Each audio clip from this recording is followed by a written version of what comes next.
Há encontros que desafiam o tempo, o espaço e até a lógica. Como explicar aquela sensação de familiaridade instantânea ao conhecer alguém pela primeira vez? Ou aquela conexão silenciosa que atravessa os ruídos da vida e parece dizer: você me conhece, mesmo sem saber como.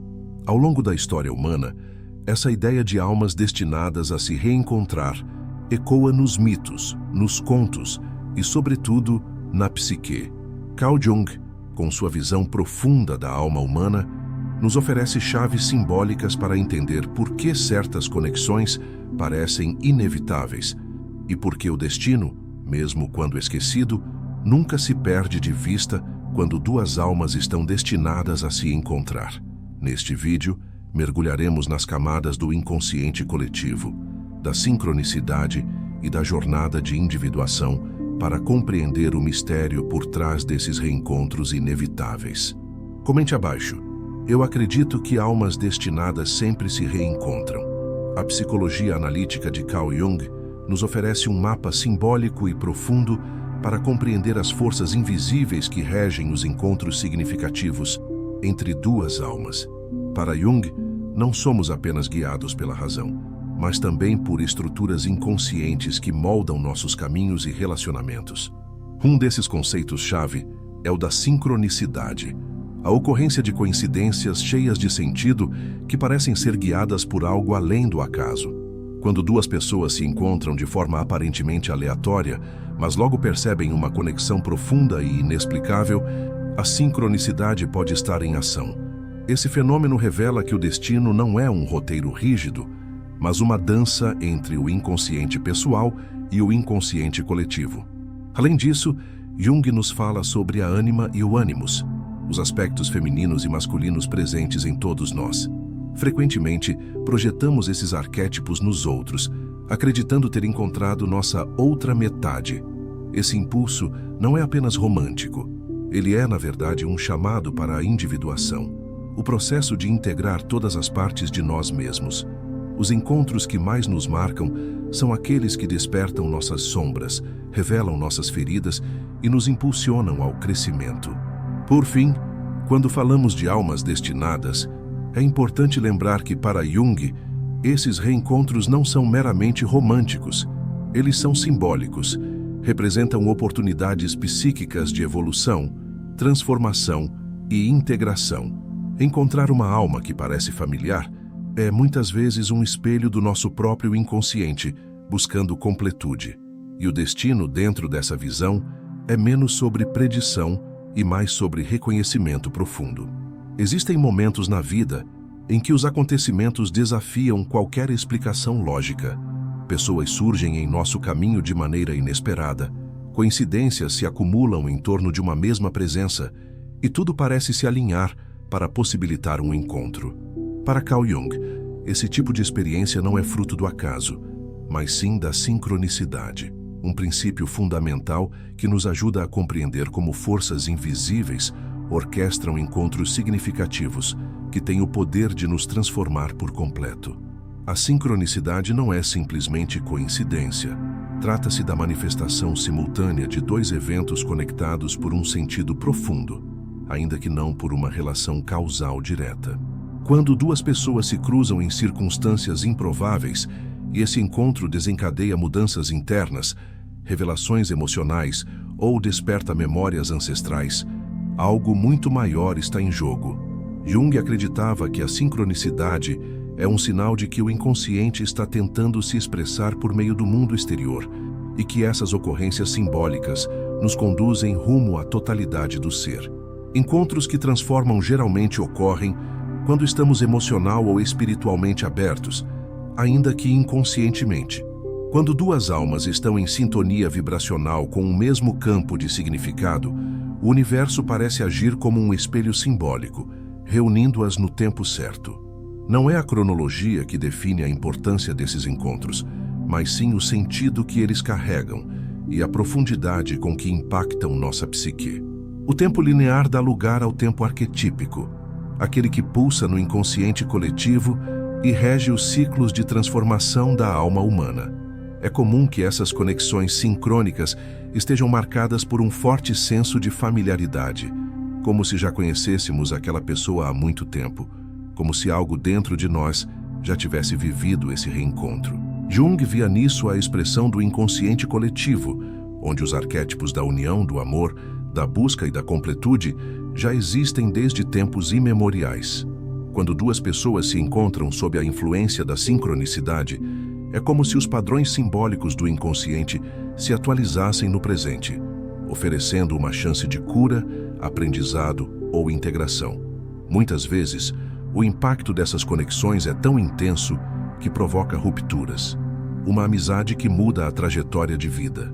Um amor que desafia os padrões e nos tira da zona de conforto. Um reencontro com alguém que desperta memórias adormecidas ou que nos faz questionar quem realmente somos.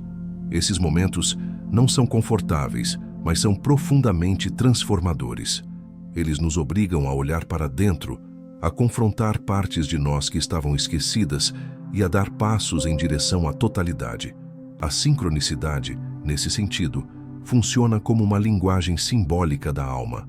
Ela nos fala por meio de sinais, sonhos, encontros e intuições. Quando prestamos atenção a esses sinais, abrimos espaço para que o inconsciente participe ativamente de nossa jornada consciente. E ao reconhecer que certos encontros têm um propósito mais profundo do que aparentam, passamos a respeitar o mistério do destino como um aliado, não como um acaso. Encontros sincrônicos entre duas almas destinadas não seguem lógicas humanas. Eles atravessam circunstâncias, resistem ao tempo e muitas vezes retornam após longos períodos de afastamento, porque o que está conectado no nível arquetípico não se perde, apenas espera o momento certo para emergir novamente. Jung nos ensina que tudo aquilo que tem um significado profundo tende a se repetir até ser compreendido, integrado e vivido em sua plenitude. E isso vale especialmente para os encontros que nos marcam de forma inexplicável.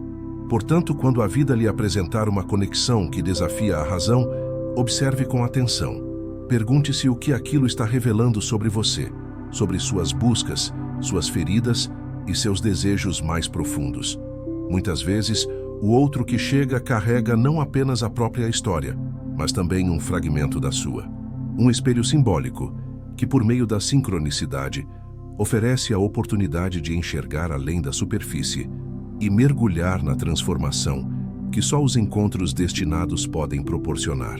Existe uma força inconsciente que molda silenciosamente nossos vínculos mais intensos, a projeção.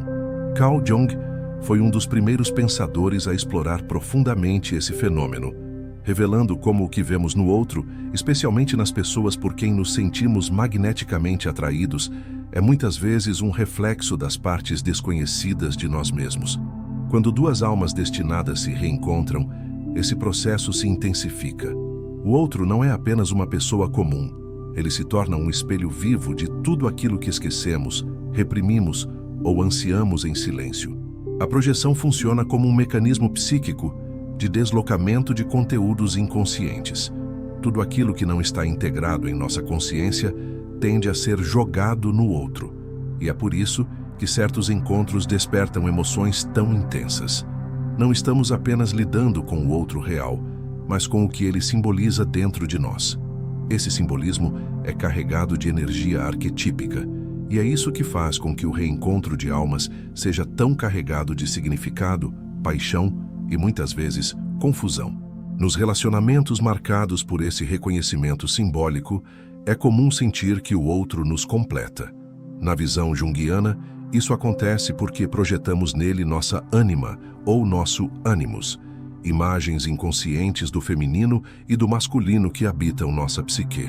Quando vemos essas qualidades refletidas em alguém, a sensação é de familiaridade profunda, de reencontro com algo essencial que estava adormecido. Porém, essa projeção também traz riscos. Ao idealizar o outro como portador da nossa completude, deixamos de enxergar quem ele realmente é. Por isso, Jung nos alerta: a projeção é o início do amor, mas não o seu fim. O verdadeiro relacionamento começa quando a projeção se desfaz. Ou seja, quando deixamos de esperar que o outro nos salve, nos cure ou nos preencha e passamos a vê-lo como um ser completo, com suas próprias sombras e luzes. É nesse ponto que o vínculo se torna real, quando o amor deixa de ser fantasia e passa a ser escolha consciente, baseada na aceitação da alteridade. O reencontro entre duas almas que compartilham um destino comum não se dá apenas no plano emocional. Ele acontece no plano psíquico profundo, onde essas projeções atuam como pontes entre os mundos internos. Cada gesto, cada palavra, cada silêncio do outro nos convida a mergulhar em nossas próprias camadas, revelando feridas não curadas, desejos esquecidos e potenciais ainda não realizados. E quanto mais nos abrimos para esse espelhamento, mais nos aproximamos da totalidade interior. Contudo, nem sempre estamos prontos para reconhecer o que o outro nos mostra. Às vezes, a dor do reflexo é intensa demais. A sombra, esse conjunto de aspectos reprimidos ou negados da personalidade, emerge com força nos relacionamentos profundos. O outro nos irrita, nos fere, nos confronta. Mas, sob a ótica junguiana, essa fricção não é um sinal de fracasso, e sim de oportunidade. É através do atrito entre as projeções e a realidade que ocorre o verdadeiro crescimento. A grande beleza dos encontros destinados é que, mesmo com todas essas tensões, eles carregam em si o potencial de cura. Quando duas pessoas aceitam esse espelhamento com coragem, reconhecendo que muito do que sentem vem de dentro e não apenas do outro, nasce um vínculo capaz de promover transformação mútua. Cada um se torna um catalisador do processo de individuação do outro, não como salvador, mas como presença simbólica que desperta aquilo que estava adormecido. Nesse sentido, reconhecer que o outro reflete partes nossas não é um convite à distância, mas à intimidade verdadeira. É aceitar que amar é também olhar para si. É compreender que o reencontro de almas não tem como objetivo criar uma relação perfeita, mas sim possibilitar um cenário onde ambos possam crescer, integrar suas sombras e expandir sua consciência. Por isso, toda vez que você sentir que uma pessoa está tocando algo profundo dentro de você, seja alegria, dor, nostalgia ou medo, pergunte-se: o que estou vendo nela que ainda não reconheci em mim? Essa pergunta simples pode abrir portas para uma jornada interior poderosa. E nesse processo, talvez você perceba que o destino não apenas reúne duas almas, mas também as convida a se verem, com lucidez e compaixão, por inteiro. A psicologia analítica de Carl Jung nos ensina que a principal tarefa da vida é a individuação, o processo pelo qual nos tornamos quem realmente somos. Esse caminho não se trata de alcançar um ideal de perfeição, mas sim de integrar todas as partes que compõem a nossa totalidade: luz e sombra, masculino e feminino, razão e intuição, passado e futuro. É um processo profundo, contínuo e muitas vezes solitário. No entanto, há momentos em que esse caminho se entrelaça com o de outra alma, e é nesses encontros que o destino revela sua face mais simbólica e transformadora. Relacionamentos destinados não surgem apenas para preencher vazios emocionais ou satisfazer desejos passageiros. Eles aparecem como convites para irmos mais fundo em nós mesmos, desafiando nossas máscaras, revelando nossas feridas e iluminando nossas potências. Quando duas pessoas são colocadas frente a frente por forças maiores que a razão, é como se o próprio inconsciente dissesse: aqui está algo que você precisa ver. Aqui está alguém que pode te ajudar a crescer e que você também pode ajudar. Jung acreditava que toda relação profunda é essencialmente uma relação com o próprio inconsciente. Aquilo que o outro desperta em nós, sejam emoções intensas, memórias, desconfortos ou encantamentos, revela conteúdos que precisam ser reconhecidos, elaborados e integrados. Por isso, muitas vezes, os relacionamentos mais desafiadores são também os mais importantes. Eles nos forçam a sair do controle, a abandonar fantasias infantis, a encarar nossas contradições e a buscar uma nova forma de estar no mundo, mais consciente, mais inteira, mais autêntica. A individuação nesse contexto não é um processo que ocorre isoladamente.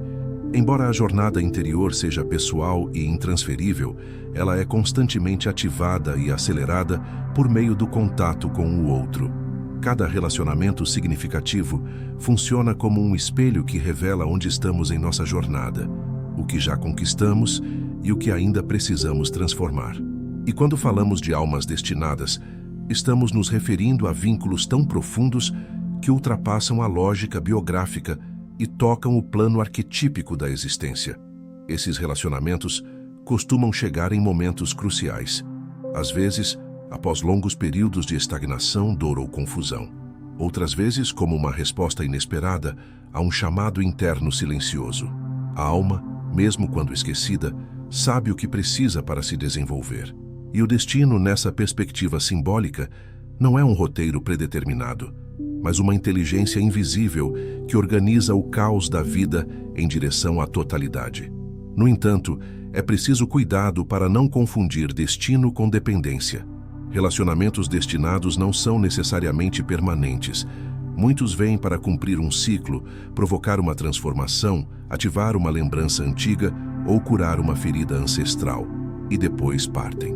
Outros permanecem, mas se transformam com o tempo, exigindo renúncias, amadurecimento e recomeços. O que os torna especiais não é a duração, mas o papel que cumprem na jornada da alma. Essas conexões são marcadas por uma profunda sensação de reconhecimento, como se aquela pessoa sempre tivesse estado ali, mesmo antes de ser conhecida. É como se algo dentro de nós dissesse, é aqui. Esse reconhecimento não se dá apenas por afinidades superficiais, mas por uma vibração profunda que atravessa a psique e toca o núcleo do ser. Nessas horas, não há dúvidas, apenas presença. E mesmo que o medo tente sabotar, a alma sabe. Dentro do processo de individuação, essas relações funcionam como catalisadores.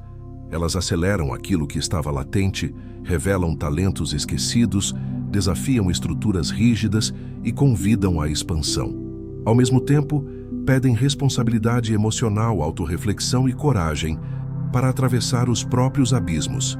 Não há individuação sem confronto com a sombra, e não há amor verdadeiro sem entrega à verdade, inclusive as verdades dolorosas que o outro pode nos mostrar. Por fim, o papel dos relacionamentos destinados é nos lembrar de que a jornada da alma não é solitária por escolha, mas por necessidade de escuta interna. Quando o outro chega, ele não ocupa um vazio. Ele nos encontra já em movimento. E é nesse encontro, onde dois caminhos conscientes se cruzam, que o destino mostra sua sabedoria, não como algo que aprisiona, mas como uma dança entre o que somos e o que estamos destinados a nos tornar. Dentro da psicologia analítica de Carl Jung, uma das imagens mais poderosas é a do arquétipo da totalidade, representado pelo Self, o centro organizador da psique e o símbolo máximo da completude interior. A jornada em direção a esse centro é o que dá sentido à vida. E tudo o que vivenciamos no mundo externo pode ser visto como reflexo dessa busca interna. Nesse contexto, o encontro com uma alma espelhada, aquela que parece refletir com precisão nossas luzes e sombras, não é apenas um acaso emocional, mas um chamado arquetípico para retornar à unidade perdida. Desde os tempos antigos, culturas ao redor do mundo narram mitos sobre almas que se buscam, que se perdem e que se reencontram. A ideia da outra metade, do duplo, da alma gêmea, está presente não apenas na literatura, mas no inconsciente coletivo da humanidade. Para Jung, esses mitos não devem ser interpretados literalmente, mas simbolicamente. Eles representam a profunda necessidade da psique de reintegrar os aspectos que foram separados ao longo do desenvolvimento, sobretudo o masculino e o feminino internos, a razão e a emoção, o instinto e a consciência. Quando encontramos alguém que espelha com tamanha precisão essas dualidades, a impressão é de que finalmente algo se encaixa. Mas, ao contrário do que se acredita, esse encaixe não é externo. Ele ocorre dentro de nós. A alma espelhada apenas ativa, com sua presença, aquilo que já estava pronto para emergir. O reconhecimento não é apenas do outro, mas de si mesmo através do outro. E é por isso que esses encontros são tão marcantes, tão difíceis de esquecer e tão frequentemente descritos como destinados. Essa dinâmica simbólica nos leva a compreender que o verdadeiro propósito dessas conexões não é apenas a união com o outro, mas a união consigo mesmo. Quando vemos no outro tudo aquilo que fomos ensinados a esconder, nossa sensibilidade, nossa força, nossa vulnerabilidade, nossa paixão, somos convidados a recuperar essas partes e reintegrá-las à consciência. A alma espelhada não está ali para nos completar, mas para nos lembrar de que já somos inteiros, ainda que fragmentados. Esse reencontro, porém, nem sempre é suave. A imagem do espelho pode ser bela, mas também pode ser brutal. Ver-se no outro implica, muitas vezes, confrontar verdades difíceis. Vemos nossas incoerências, nossos medos, nossos desejos reprimidos. Vemos também nossa luz que tantas vezes recusamos por medo de brilhar demais. E ao ver tudo isso refletido, somos colocados diante de uma escolha: fugir ou integrar. Esse momento é decisivo para o avanço da individuação. É importante entender que esse tipo de relação não se define por rótulos ou formatos convencionais. A alma espelhada pode surgir como um parceiro amoroso, mas também como um amigo, um mentor, um estranho passageiro que muda tudo. O vínculo não é definido pela aparência externa, mas pela profundidade do que se move internamente. O que importa é a capacidade de transformação que esse encontro provoca. É isso que o torna sagrado. Jung afirmava que a união interior entre os opostos é a principal tarefa da vida psíquica. Almas espelhadas aparecem como expressões vivas dessa tarefa, ajudando-nos a ver com clareza onde ainda estamos divididos, onde ainda resistimos à nossa inteireza. Elas funcionam como pontes entre nossas polaridades internas, apontando o caminho de volta ao centro. E por mais intenso, doloroso ou breve que seja o contato, ele deixa marcas que nos empurram para uma nova etapa do caminho. A busca pela unidade interior não é uma busca por perfeição, mas por integração. Não se trata de eliminar o conflito interno, mas de reconhecê-lo e aprender a conviver com ele de forma consciente. As almas espelhadas vêm para nos mostrar que essa unidade é possível, não porque o outro resolve nossos dilemas, mas porque nos oferece a chance de enxergá-los com clareza, com humanidade e com amor. Ao final, a lição mais profunda dessas conexões é que o amor verdadeiro, o que nasce do espelhamento simbólico, não é aquele que nos prende, mas o que nos liberta. Liberta para sermos quem realmente somos. Liberta para abandonarmos máscaras e nos reencontrarmos com nossa essência. E mesmo que essas almas sigam caminhos diferentes, o impacto do encontro permanece, porque ele toca o eterno dentro de nós. Alguns encontros mudam tudo. Eles não pedem licença, não seguem cronogramas e muitas vezes chegam quando menos esperamos, mas exatamente quando mais precisamos. Carl Jung nos mostrou que a alma fala por símbolos, sonhos, sinais e conexões inexplicáveis.